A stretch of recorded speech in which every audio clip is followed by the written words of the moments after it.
একটা সময় ছিল যখন কাগজের অভাবে মানুষ লিখতে পারতো না, আর এখন লেখার জন্য কাগজই প্রয়োজন হয় না। সো যখন কাগজের প্রয়োজন হবে না তখন তো বইমেলার বই ছাপানোর প্রয়োজন হবে না।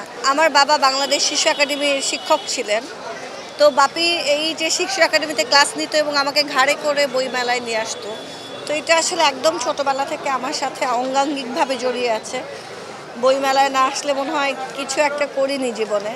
তো আজকে এরকম ব্যস্ত একটা জীবনে মেট্রো রেলে করে জীবনে প্রথম মেট্রো রেলে উঠলাম বাংলাদেশে, তো সেটাই চড়ে বইমেলায় এসেছি, কারণ গাড়ি নিয়ে তো আসা যাবে। খুবই অনেক ভালো লেগেছে, আর সবচেয়ে বেশি মনে হয়েছে যেটা বাংলাদেশে আরও বেশি ফ্রিকুয়েন্টলি মেট্রো রেল থাকা উচিত, কারণ আমার 5 মিনিট ওয়েট করতে হয়েছে।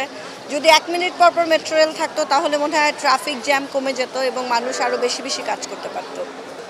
আগে শিক্ষা অর্জন করার জন্য বই একমাত্র মাধ্যম ছিল, এখন ভিজুয়াল মিডিয়া আছে যেখান থেকে শিক্ষা অর্জন করতে পারে বা বিভিন্ন অ্যাপের মাধ্যমে পারে।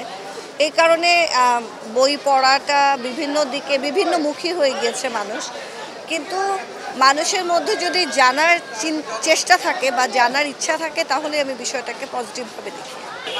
এখনও আছে, একটু কমে গিয়েছে, কারণ পুরস্কার পাওয়ার বা নেওয়ার আরও অনেক মাধ্যম রয়েছে, বা ধরেন ক্লাসও তো হয় অনলাইনে, তাই না? এখন তো বিষয়টা একটু চেঞ্জ হয়েছে, পরিবর্তন হয়েছে। তবে বই ব্যাপারটা তো আসলে জ্ঞানের ব্যাপার। সো জ্ঞান অর্জন মানুষ যেভাবেই করুক না কেন তার তার আয়ত্তে যেটাই আসবে সেইভাবেই যদি জ্ঞান অর্জন করতে পারে তাহলেই ব্যাপারটা পজিটিভ। একটা সময় ছিল যখন কাগজের অভাবে মানুষ লিখতে পারতো না, আর এখন লেখার জন্য কাগজই প্রয়োজন হয় না।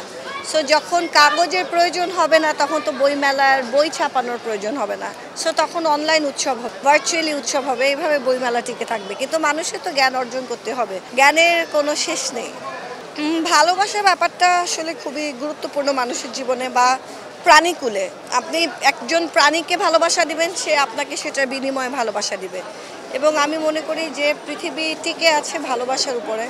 ভালোবাসা শেষ হয়ে গেলে পৃথিবীর অস্তিত্ব থাকবে না। আর সেই দিনটিকে পালন করার মানে সেই দিনটিকে উদযাপন করার জন্য একটা দিবস আছে, এটাও একটা পজিটিভ দিকে আমি বলবো, কারণ ভালো জিনিসের তো একটা উৎসব থাকতেই পারে। আমি মনে করি না কারো ক্ষেত্রে এটার ব্যতিক্রম ঘটে। যদি কেউ বলে যে ঘটেছে, সে আসলে অভিমান থেকে বলে যে আমার মধ্যে ভালোবাসা নেই। আমার ভালোবাসা তো বর্তমানে আমার মানে বিশেষ ভালোবাসা আমার হাজব্যান্ড।